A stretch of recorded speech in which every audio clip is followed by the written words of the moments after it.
¿Qué tal, amigos amantes del bonsai? Bienvenidos a mi taller de bonsai.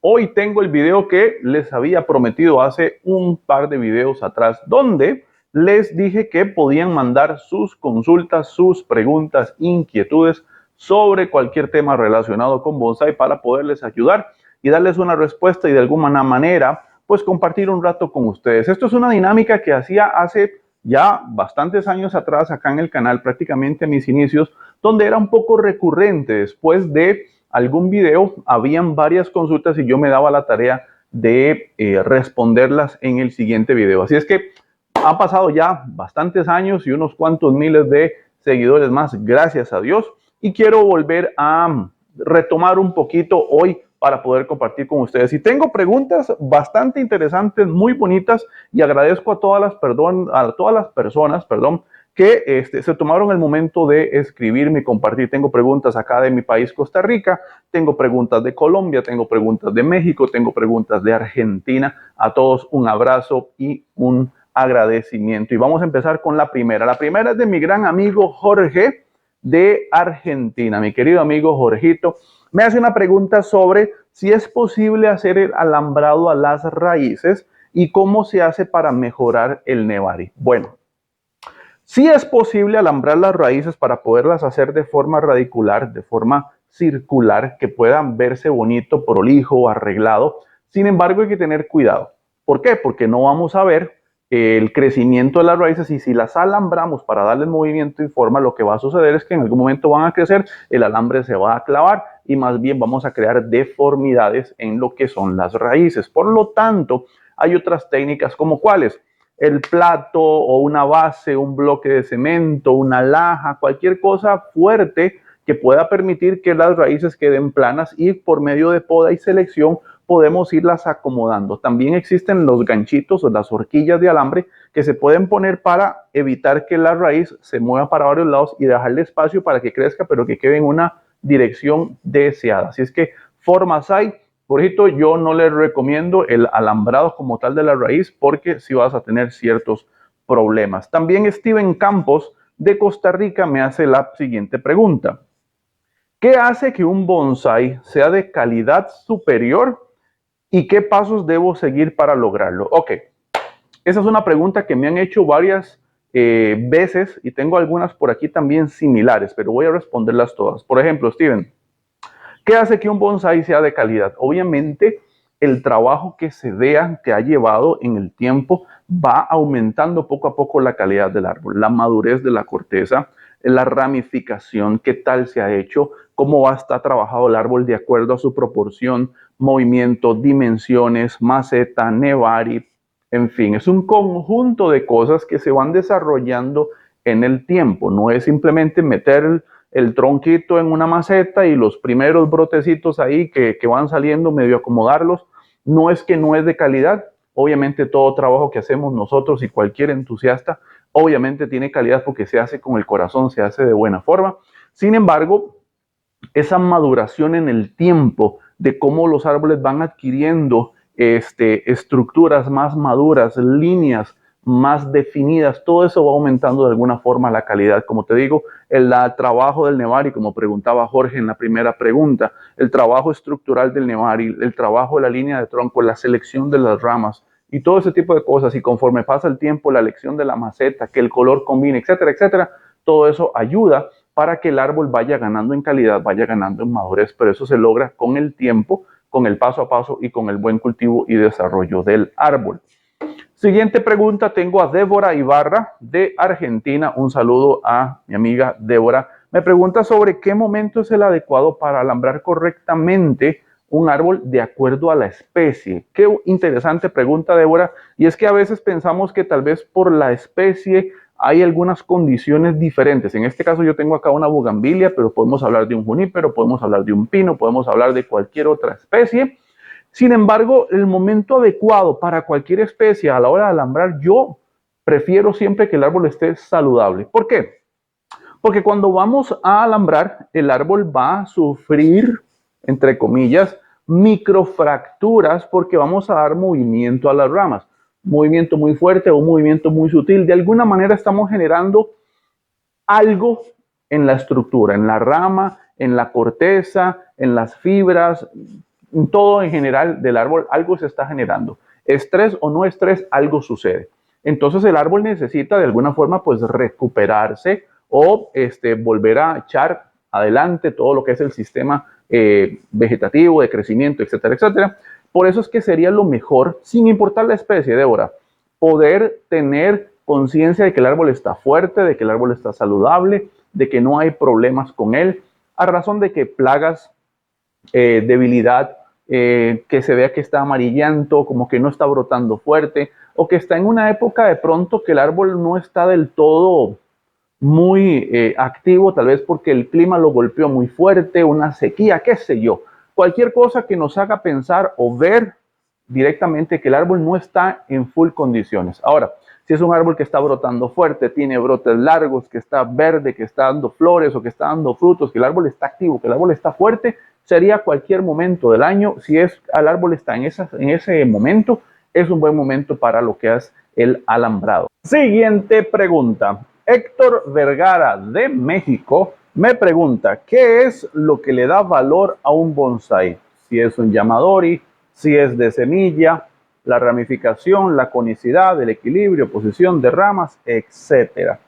Y me dice también a partir de qué punto podemos considerar que un árbol está avanzado o cualquier tronco le llaman hoy bonsái y cobran muy caro.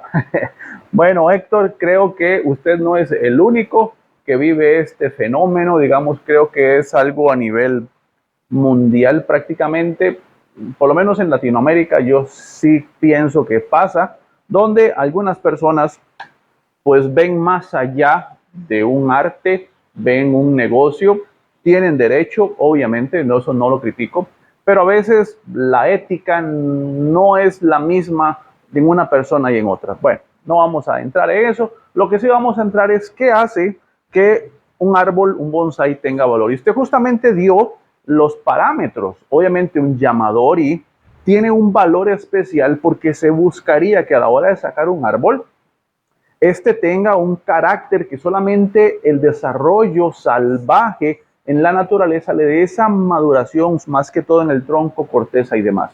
Un árbol hecho de semilla tiene un valor especial porque nunca fue árbol, por decirlo de alguna forma. No estuvo en un vivero o no se sacó de la naturaleza, que estuvo creciendo libremente por algún tiempo. Siempre fue desarrollado como un bonsái. Desde que la semilla germinó, se empezó a desarrollar y se empezó a crear.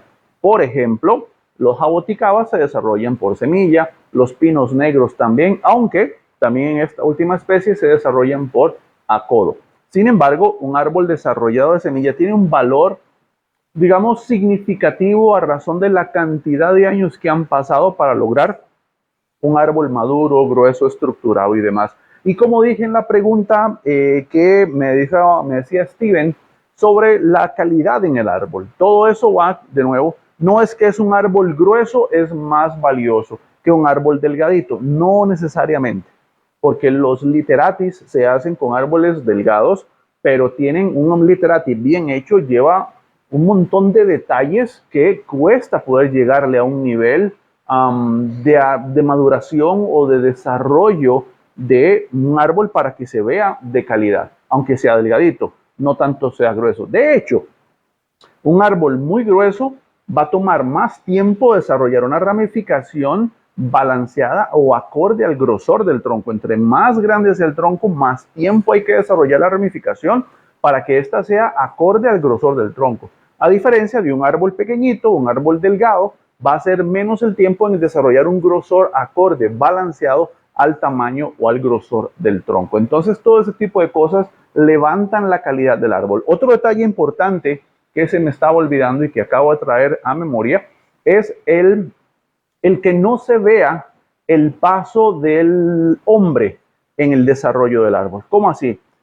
Que no se vean marcas de alambre, que no se vean cortes hechos, sino que hayan cortes ya cerrados. Todo eso eleva a los ojos de un crítico, digamos, el valor de un bonsái. Cuando usted lo lleva a una exposición y lo somete a ser evaluado por personas que van a juzgar el árbol, todos esos detalles son muy significativos a la hora de ver qué tanta ha sido la calidad, la atención al detalle y el desarrollo en un trabajo. todo ese tipo de detalles, no solamente, como dije, ramificación, línea, maduración, nevari, proporción, altura, estilo, todo ese tipo de cosas se califican, pero también que se borre de alguna manera el paso de la mano del hombre por el árbol. De nuevo, repito, marcas de alambre, cortes cerrados, cortes bien trabajados, ramificación bien estructurada, no simplemente que yo agarre una rama y le hice así y ya está, no, que tenga un movimiento interesante, congruente. Ahí sonó un trueno, está lloviendo, así es que, bueno, ya comprenderán que los sonidos ambientes son cortesía. Entonces, todo ese tipo de detalles van a aumentar de alguna manera la calidad del árbol. Ok, Javier García de México me pregunta, ¿qué aspectos son los principales que se deben considerar para tener una mejor posibilidad de éxito en un trasplante? A ver, Javier, para tener una mayor posibilidad de éxito en un trasplante es importante dos aspectos. Uno, conocer la especie que vamos a trasplantar. ¿En qué sentido? ¿Qué tan delicada o qué tan resistente es? ¿Qué tanto tiene a nivel del sistema radicular? Eso nos va a determinar a nosotros qué tanto podemos cortar. Yo siempre digo, es mejor ir poco a poco que no irnos al extremo y cortar de más y poner en peligro el árbol. Las consideraciones antes del trasplante son importantes. De nuevo, ver que el árbol esté saludable, que estemos en una buena época para hacerlo. Todo ese tipo de cosas son necesarias para poder tener un éxito o un nivel o un porcentaje de éxito mayor a la hora de hacer el trasplante. Y por supuesto, los cuidados post-trasplante, donde el árbol necesita los cuidados necesarios para que él pueda recuperarse con productos, con una buena ubicación, con un riego, todo este tipo de cosas que podemos ir haciendo para que el árbol pueda tener un avance y un desarrollo y por qué no salir del estrés que se le genera al hacerle un trasplante. Ok, siguiendo con las preguntas, me dice Luis Alonso Martínez de México, me pregunta sobre técnicas para ayudar a cerrar heridas y cortes en los árboles. Hay varias técnicas. Obviamente esto va a depender de la especie, de obviamente su capacidad para cerrar cortes. Hay especies conocidísimas como los ficus, por ejemplo, que tienen la capacidad de cerrar cortes prácticamente sin la ayuda de nada, ni que le hagamos nada, él va a cerrar la herida. Pero hay otras especies que sí requieren un poquito más de ayuda o preferiblemente mejor no hacerle cortes muy grandes. Por ejemplo, las bugambilias no tienen la capacidad de llegar a cerrar un corte muy importante. Pero sí hay técnicas con las cuales podríamos o recursos con las cuales podemos utilizar para poder ayudar a cerrar esos cortes y mantenerlos en buen estado. Por ejemplo, un crecimiento de algún brote cerca del corte, lo dejamos crecer a manera de rama de sacrificio, lo que va a generar es que el labio de cicatrización avance o crezca con mayor velocidad. Otra muy utilizada es obviamente pastas cicatrizantes, ungüentos y demás. Otra es estar estimulando el callo de cicatrización, quitándole un borde, 1 milímetro o algo así para que se esté estimulando constantemente cuando veamos que tal vez el corte ya no avanza, el callo de cicatrización como que se quedó un poquito rezagado. Siempre es importante una repasadita con un bisturí bien fino, bien limpio, bien afilado, una repasadita, un bordecito para volver a estimular la cicatrización. El otro es injertos, donde se hace de lado a lado un injerto de una rama o un brote que tengamos cerca, por lo general en ficus es cuando se puede hacer eso. Poderlo generar también se logra en jaboticabas, pero lo importante es tener siempre en consideración si el corte es muy importante, muy grande, muy fuerte, tener el tiempo de analizar y ver qué tan necesario va a ser ese corte. Si no hay de otra, pues hay que hacerlo, pero con ramas de sacrificio y otra serie de cosas podemos ir mejorando la transición, el movimiento en la línea de tronco, si es que está en la línea de tronco, si es una rama muy grande. En un árbol tropical, pues obviamente hay que hacerlo. Si es una conífera, pues mejor dejar un yin y todo ese tipo de cositas son importantes a la hora de tratar cortes. Me dice Mau de Tuxtla Gutiérrez en Chiapas, México.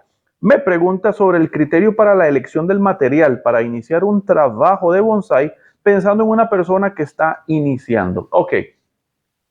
Siempre cuando empezamos existe una curva de aprendizaje que todos tenemos cuando iniciamos en esto y en cualquier disciplina.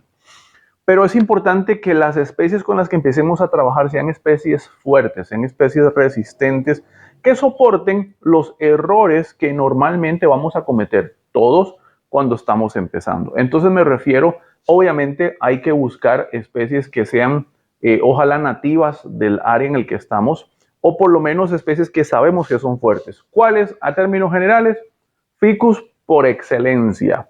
¿Qué me atrevo a decir también más? Jaboticabas, a mi criterio, es una especie fuerte que soporta podas fuertes, que soporta trabajo considerable. Bugambilias es una especie que, aunque tiene sus cosas, es una especie que soporta podas fuertes. Los trasplantes prácticamente se puede quedar el árbol sin raíces y prácticamente va a brotar de nuevo. Entonces son especies con las cuales podemos trabajar fuerte. Y obviamente las especies nativas, al ser propias del lugar en donde estamos, son especies con mucha fuerza, con muchos recursos, con mucha capacidad de salir adelante ante trabajos y cosas. Pero siempre es importante para cualquier principiante, cualquier intermedio, cualquier avanzado, cualquier persona entusiasta de este arte, es importante antes estar informado, analizar, profundizar en lo que se va a hacer para no ir al aprender de los errores y no tratar de minimizar hasta donde se pueda este tipo de situaciones, sabiendo, por lo menos teniendo una noción básica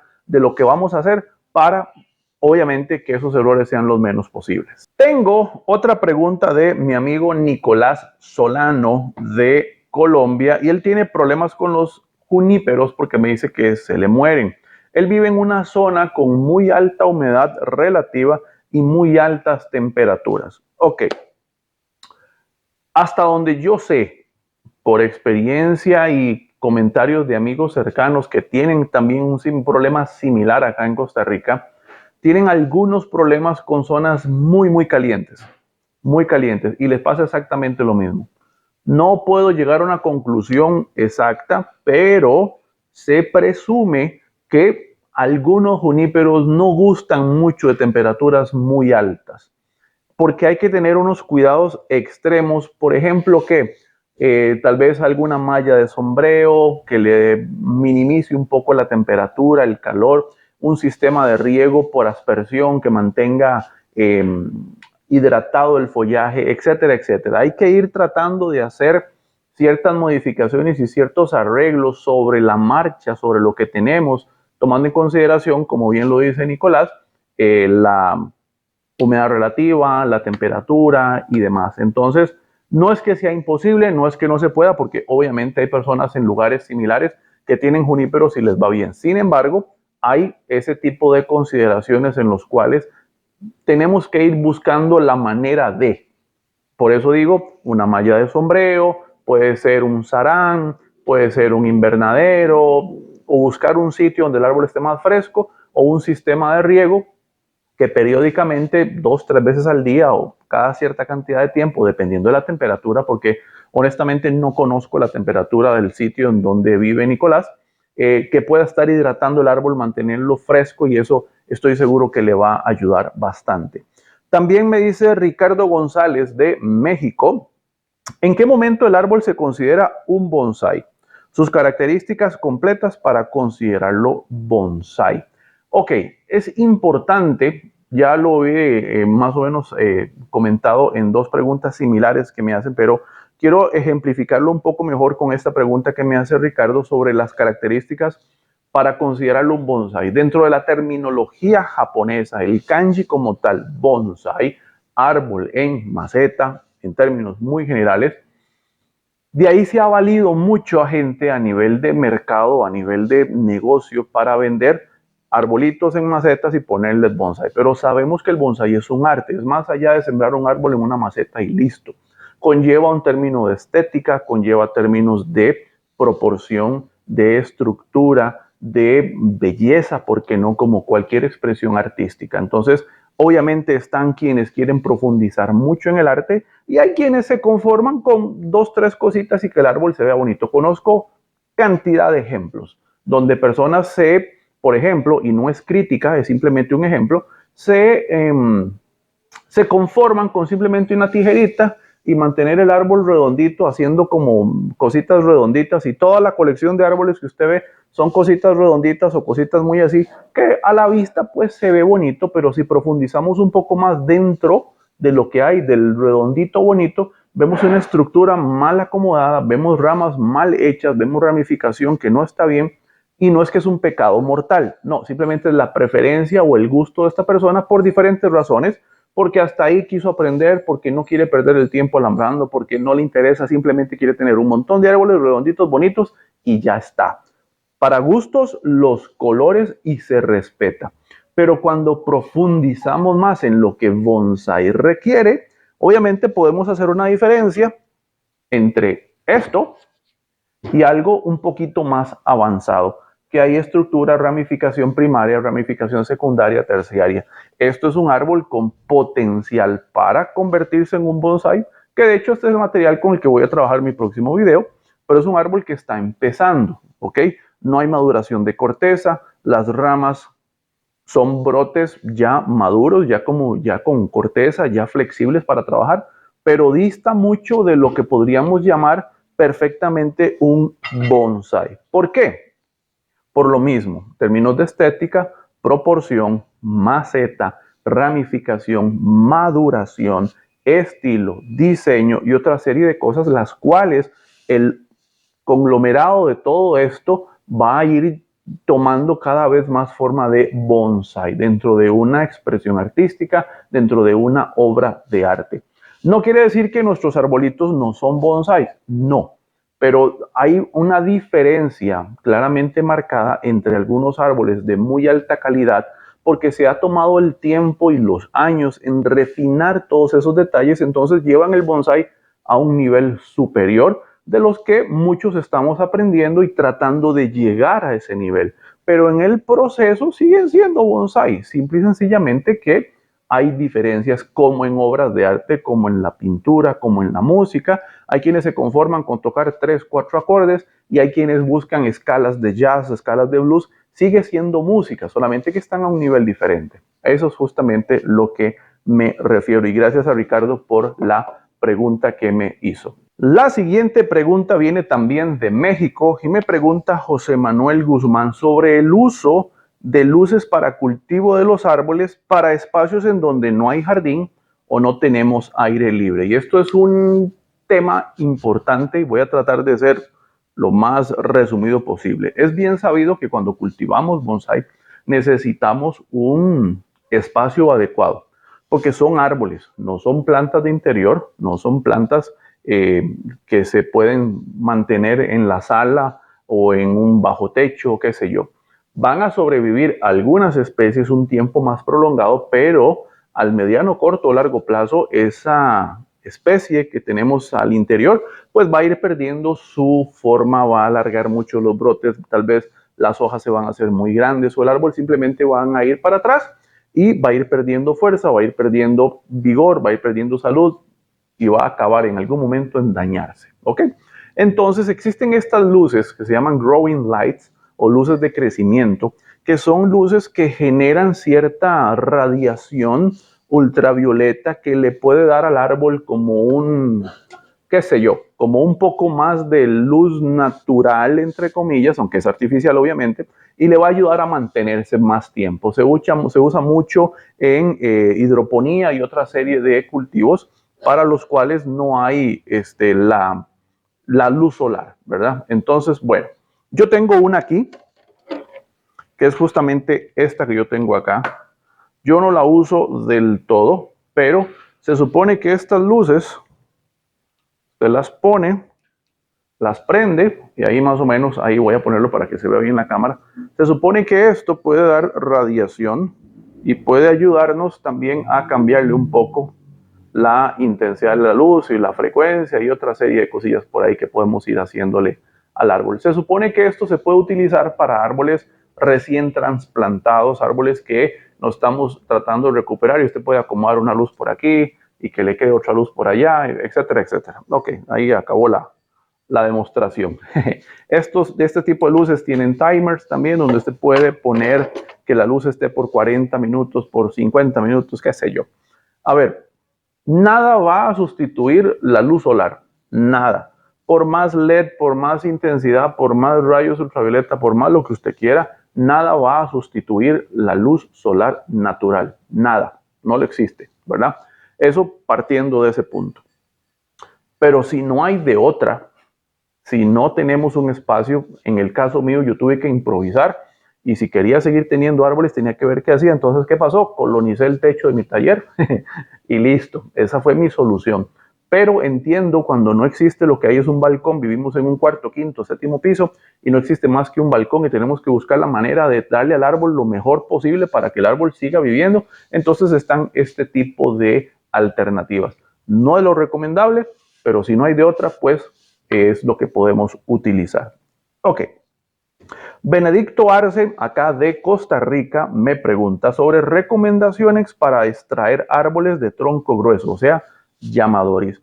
La mejor recomendación para este tipo de técnicas de extraer árboles de la naturaleza es asegurarse que lo que va a extraer usted pueda sacarle la mayor cantidad de raíces finas posibles. Hace poquito tuve la conversación con una persona que quería rescatar unos árboles frutales de una finca que van a construir, pero son árboles que llevan 30, 40, 50 años plantados, son árboles de no sé cuántos metros de altura. Eso no se va a poder sacar, porque usted no va a poder sacar raíces finas de ahí, porque las raíces finas están quién sabe a cuántos metros de profundidad o de longitud. Entonces, siempre con un llamador, y lo importante es uno, la mayor cantidad de raíces posible según el tamaño del árbol y según el contenedor que usted tenga para mantener el árbol vivo. Ahí tiene que conocer la especie y saber qué tanto soporta a la hora de sacar lo que es el sistema radicular. Y segundo, piense de una vez en la estética. He visto muchas personas que sacan llamadores y sacan un árbol, por ejemplo, un jaboticaba, por decir algún ejemplo, y lo que sale es un tronco que es un tubo recto de 1,5 metros de alto. Con todo el respeto posible, ahí no hay mucho que hacer, es un tubo, es un árbol recto. ¿Sí se le puede hacer? Sí se le puede hacer, pero trate de buscar y aprovechar y sacar algo con movimiento, algo con carácter, con entrenudos cortos, con ramas bonitas que usted pueda ir pensando a futuro lo que va a sacar. No saque por sacar, saque algo con carácter, algo con movimiento, algo inusual, algo bonito que pueda sacar de provecho. ¿Ok? Y me quedan 4 preguntas más. Daniel de Costa Rica me pregunta sobre las fechas para cortar velas en pino negro japonés para reducir el tamaño. Ok, pino negro es un tema muy amplio, es un tema muy especial. De hecho, yo tengo videos especiales sobre eso que aprovecho para ofrecerle la posibilidad de que los busque y que pueda aprender mejor. Con pinos, acá lo importante es ver el árbol en cuestión. Porque yo le puedo decir, la mejor época es en junio, pero si el árbol no está en las condiciones adecuadas para hacerle ese corte de velas, en lugar de hacer algo bueno, va a ser algo contradictorio.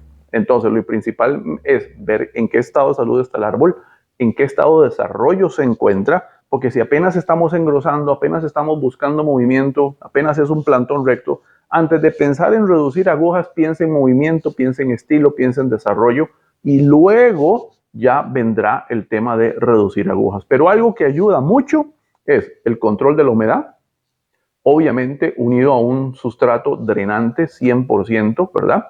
Y controlar el nitrógeno en el abono. Yo a mis pinos no les pongo químico, yo simplemente les pongo abono orgánico. Eso mantiene controlado lo que es la nutrición. El árbol está estimulado, el árbol está saludable, el árbol está bien, pero no está sobreestimulado de nitrógeno, lo cual le va a hacer para disparar la aguja. Entonces, Benedicto, pasemos primero por eso. Igual, si tiene dudas, me puede contactar y yo le puedo ampliar muchísimo más el tema porque es bastante amplio y prácticamente es dedicar un video solamente a esa pregunta. Pero en el canal, en la lista de reproducciones, buscas pino negro japonés y ahí están todos mis videos de pinos y ahí puedes aprender mucho más. Y si tienes dudas, sabes que puedes venir acá, me puedes contactar, programamos una consultoría y vemos el tema más en detalle de su pino para irlo llevando paso a paso a ir reduciendo el tamaño de la aguja. Ok.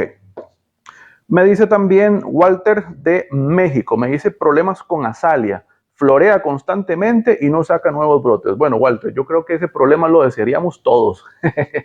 Que nuestras azaleas estén floreando día y noche es un problema muy bonito, le cuento. Sin embargo, hay formas de frenar. Eso quiere decir que el árbol está obviamente saludable, está fuerte. Para que un árbol floree o porque un árbol fructifique, tiene que estar en un buen estado de salud y tiene que tener una buena condición, un buen cultivo, lo cual está hablando muy bien de lo que estás haciendo. Pero si quieres frenar eso, porque queremos entrar en una etapa de desarrollo, hay que quitar las flores, los botones antes de que empiecen a abrir. No va a pasar a la primera, probablemente, muy probablemente cuando los quites el árbol va a volver a tirar, pero entonces hay que irselos quitando 2, 3 o las veces que sean necesarias para que el árbol frene un poco esa etapa de floración. Puede ser también la época en la que esté, puede ser también el abono que le estás poniendo, puede ser que esté en un suelo bien ácido y eso lo tiene súper estimulado, pero hay que ir poco a poco y ver, como le digo, es un problema muy bonito lo que usted tiene, pero lo entiendo perfectamente. La otra es dejar que la flor salga y cuando ya madura, cortarla, quitarla y de permitir de ese brote que uno corta, o sea, de ese pistilo donde sale la flor, de ahí a veces salen 2 brotes nuevos y ahí podemos ir trabajando. Entonces, también la otra opción, deja que el botón abra, disfrute la flor, tómele todas las fotos que quiera y cuando la flor empiece medio a decaer, no deje que el árbol la bote sola, simplemente córtela desde la base para que por ahí salgan nuevos brotes.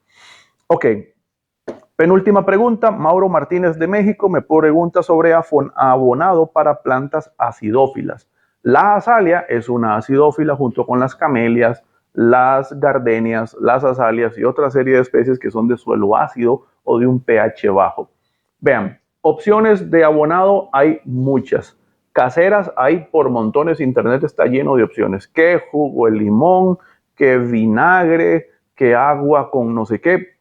Yo honestamente no soy de utilizar ese tipo de métodos alternativos porque es mi preferencia. Yo prefiero usar lo que ya yo sé que sirve. Entonces, hay abonos químicos especializados para plantas acidófilas. Hay sustratos especiales para plantas acidófilas.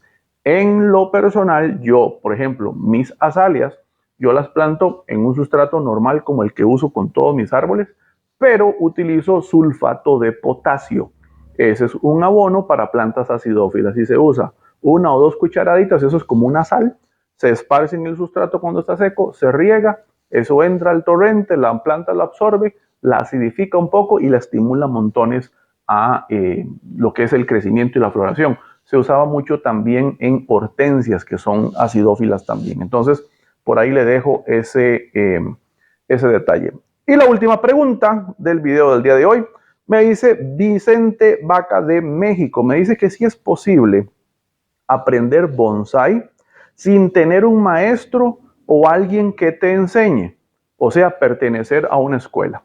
Y yo dejé esta pregunta de último porque me pareció muy interesante y me recordó una época de mis inicios en esto del bonsai, donde yo por algún momento intenté pertenecer a un grupo, pero por diferentes situaciones no se pudo o fui un poquito rechazado y tal. Bueno, y yo por mucho tiempo pensé que sí podía aprender por mi cuenta, buscando libros, revistas y lo que estuviera a la mano para poder ir aprendiendo. Y sí, Vicente y amigos, sí se puede aprender sin necesidad de un maestro, sí se puede.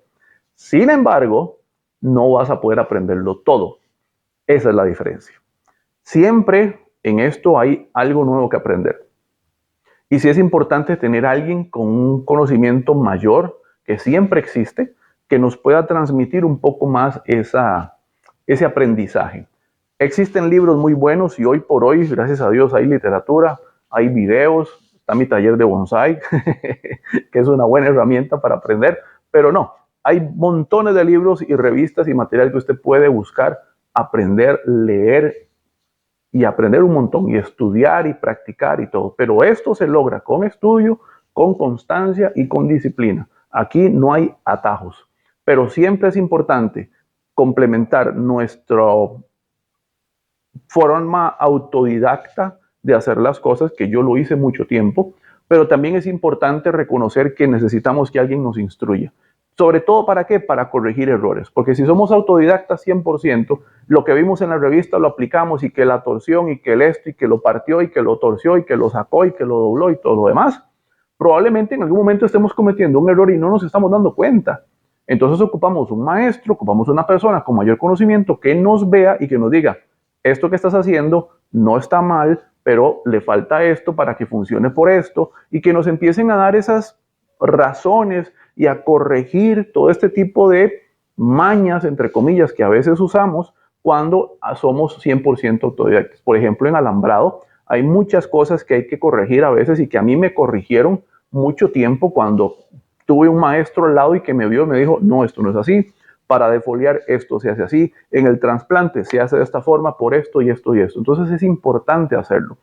De hecho, una de mis maneras de enseñar cuando tengo personas acá en el taller que vienen a aprender sobre el bonsai y trabajos y demás, una de las cosas que me gusta hacer es poderle mostrar a la persona el por qué se hacen las cosas, cómo reacciona el árbol, qué va a pasar si hago esto, qué va a pasar si no lo hago.